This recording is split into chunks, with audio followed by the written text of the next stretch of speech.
ایک دن ان حضرت صلی اللہ علیہ وآلہ وسلم لوگوں میں تشریف فرماتے کہ آپ کے پاس ایک شخص آیا اور پوچھنے لگا کہ ایمان کیسے کہتے ہیں؟ آپ صلی اللہ علیہ وآلہ وسلم نے فرمایا کہ ایمان یہ ہے کہ تم اللہ پاک کے وجود اور اس کے وحدانیت پر ایمان لاؤ، اور اس کے فرشتوں کے وجود پر، اور اس یعنی اللہ کی ملاقات کے برحق ہونے پر، اور اس کے رسولوں کے برحق ہونے پر، اور مرنے کے بعد دوبارہ اٹھنے پر ایمان لاؤ۔ پھر اس نے پوچھا کہ اسلام کیا ہے؟ آپ صلی اللہ علیہ وآلہ وسلم نے پھر جواب دیا کہ اسلام یہ ہے کہ تم خالص اللہ کی عبادت کرو اور اس کے ساتھ کسی کو شریک نہ بناؤ، اور نماز قائم کرو، اور زکوٰۃ فرض ادا کرو، اور رمضان کے روزے رکھو۔ پھر اس نے احسان کے متعلق پوچھا۔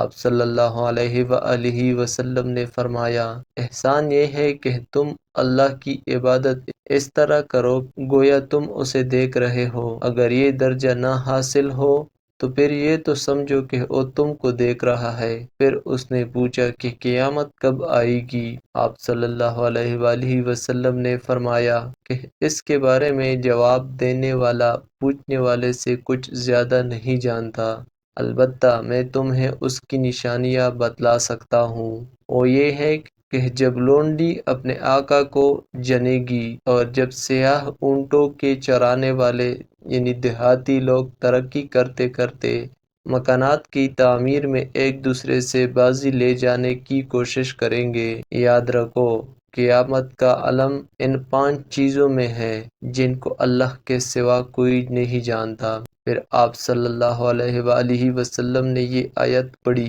کہ اللہ ہی کو قیامت کا علم ہے کہ وہ کب ہوگی، آخر آیت تک۔ پھر وہ پوچھنے والا پیٹ پھیر کر جانے لگا۔ آپ صلی اللہ علیہ وسلم نے فرمایا کہ اسے واپس بلا کر لاؤ۔ لوگ دوڑ پڑے مگر وہ کہیں نظر نہیں آیا۔ آپ صلی اللہ علیہ وآلہ وسلم نے فرمایا کہ وہ جبرائیل علیہ السلام تھے جو لوگوں کو ان کا دین سکھانے آئے تھے۔